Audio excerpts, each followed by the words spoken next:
менің қабырғам, жаңылған сәтте табылған.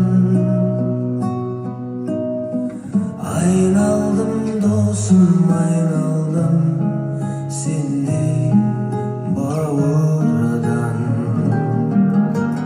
Досым, адалдық үшін жаралған, бәріне бірге бара алған.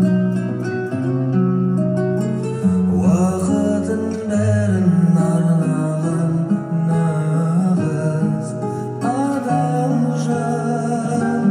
Досыма бірге жүрсек өзіңмен биік еңсем, өткенбіз де бір өткелден жақын адам сенген дос. Өзіңдей болсын